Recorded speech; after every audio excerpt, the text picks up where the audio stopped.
नमस्कार। सर्वप्रथम सभी को नववर्ष की मंगल कामनाएं। जनवरी का महीना 2023 उदय हो रहा है। कुदरत ठंड का प्रकोप पूरा है, सर्दी अपने पीक पे है। हर साल यही स्थिति होती है।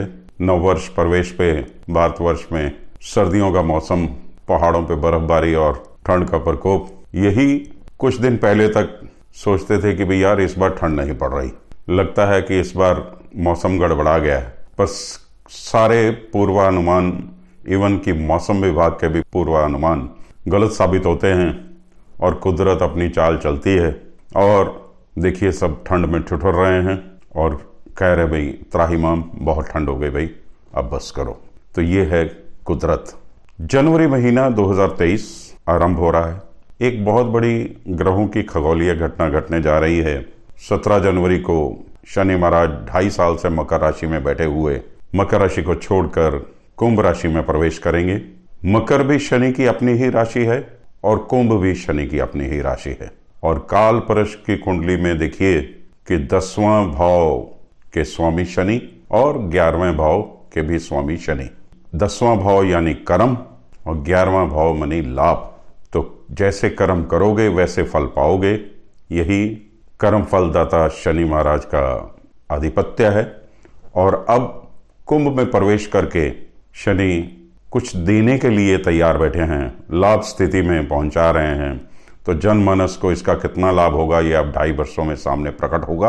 तो इस वर्ष के अगर हम संवत में देखें तो माघ मास में 17 जनवरी से लेके जो कि 5 फरवरी तक रहेगा। इस वर्ष 5 शनिवार और 5 ही रविवार पड़ रहे हैं। और ऊपर से शनि महाराज भी मकर राशि छोड़कर कुंभ राशि में प्रवेश कर जाएंगे। और कुंभ के शनि की तीसरी दृष्टि तो होगी मेष राशि पे, 7वीं दृष्टि होगी सिंह राशि पे और 10वीं दृष्टि से वृश्चिक राशि को देखेंगे। मेष राशि में राहु पहले से ही विराजमान है, तो इसलिए शनि की दृष्टि से कुछ ऐसे समीकरण बनेंगे कि महामारी बढ़ेगी। सर्दियों का मौसम है तो सर्दियों संबंधित महामारी, जैसे कि पहले कभी कोरोना आया था, ऐसे ही कुछ ना कुछ महामारी के रूप में प्रकट होगा। किंतु ज्यादा चिंतनीय बात नहीं है क्योंकि मीन राशि में बृहस्पति पहले से ही विराजमान है। कहने का मतलब कि कुंभ के शनि और मेष के राहु के बीच में मीन राशि पड़ती है, तो वहां पे बृहस्पति बैठे हुए डैमेज कंट्रोल कर रहे हैं। इसके अलावा महंगाई बढ़ना लाजमी है, उपद्रव की घटनाएं बढ़ेंगी। सोशल मीडिया भी देखिए नेगेटिव रोल प्ले करने वाला है। खूब तनातनी रहेगी, सरहदों पे भी चिंता रहेगी, टेंशन की स्थितियां बनती रहेंगी, आतंकवादी घटनाएं भी घटित होंगी। जैसा कि हमारे पड़ोसी हैं चीन और पाकिस्तान जैसे, तो इनसे कोई ज्यादा अच्छे की उम्मीद नहीं की जा सकती है। क्योंकि अब आगे देखेंगे 15 जनवरी से 11 मार्च तक गुरु मीन राशि में ही रहेंगे। फिर शुक्र मकर कुंभ पार करते हुए मीन राशि में आ जाएंगे। तो ये स्थितियां, और ऊपर से 17 जनवरी को शनि का कुंभ में प्रवेश पड़ोसियों से संबंध अच्छे नहीं बता रहा है। इनके साथ कुछ ना कुछ लगा ही रहेगा। बाकी यही परमात्मा से दुआ है कि सभी के लिए नववर्ष और जनवरी महीना मंगलकारी हो। इन्हीं शुभकामनाओं के साथ हम आगे बढ़ते हैं। सर्वप्रथम ग्रहों की स्थिति समझ लेते हैं। सूर्य धनु राशि में और धनु में ही बुध चल रहे हैं। कहने का मतलब कि धनु राशि में बुध आदित्य योग बना हुआ है। सूर्य 14 जनवरी को मकर राशि में प्रवेश कर जाएंगे। मकर संक्रांति 14 जनवरी। मास आरंभ 1 जनवरी को चंद्रमा मेष राशि में। उसके बाद चंद्रमा अपने 2.25 घंटे दिन की चाल पे चलते हुए शेष राशियों का सफर अपना जारी रखेंगे। मंगल वक्री अवस्था में वृष राशि में है और 13 जनवरी को मंगल मार्गी हो जाएंगे। बुध वक्री धनु राशि में और 18 जनवरी को मार्गी हो जाएंगे। बृहस्पति मीन राशि में ही रहेंगे। शुक्र मकर राशि का सफर खत्म करके 22 जनवरी को कुंभ राशि में प्रवेश कर जाएंगे। शनि अपने 2.5 साल का मकर राशि का स्टे पूरा करके कुंभ राशि में 17 जनवरी को प्रवेश कर जाएंगे। राहु मेष में ही रहेंगे और केतु तुला राशि में। ये तो है ग्रहों की स्थिति। अब कुछ जनवरी महीने की खास तारीखों पे गौर किया जाए।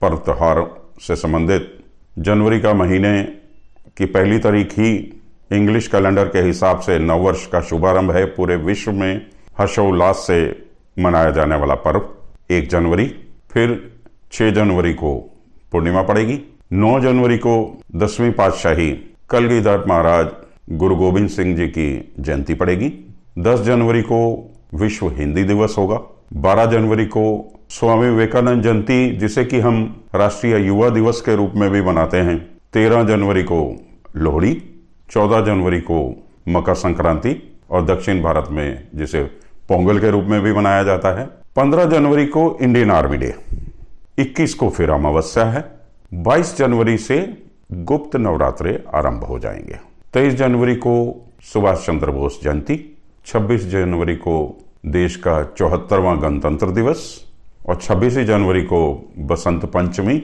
और यहाँ कह लो सरस्वती पूजा। ये 3 इंपॉर्टेंट दिन तीनों एक ही 26 तारीख को पड़ रहे हैं और 30 जनवरी को शहीदी दिवस और इसी के साथ गुप्त नवरात्रे समाप्त हो जाएंगे। तो अब हम आगे बढ़ते हैं और 12 राशियों की राशिफल क्या है, किस राशि के भाग्य में, उस पर चर्चा शुरू करते हैं।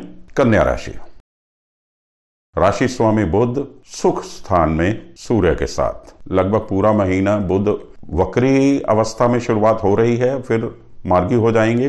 तो बुध बहुत उत्तम स्थिति में है, चौथे भाव में बुध द्वितीय योग के साथ शुरुआत करते हुए फिर आगे भी बुध अच्छे फल देंगे। बृहस्पति सप्तम भाव में केंद्र में लगन से लगन पे दृष्टि, तो बृहस्पति भी आप पे अमृत बरसा रहे हैं।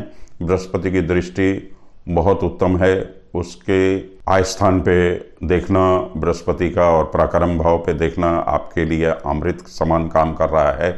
आपके विघ्नों को बृहस्पति हरण कर रहे हैं। मासारंभ में जरूर शुरुआत में दिक्कत हो रही है, राहु चंद्र की युति अष्टम भाव में हो रही है, तो मासारंभ ही चंद्र अष्टम से हो रहा है, जो डिप्रेशन योग बना हुआ है, डिप्रेशन बन रहा है, आप में थोड़ी आत्मबल की, साहस की कमी होती हुई महसूस हो रही है।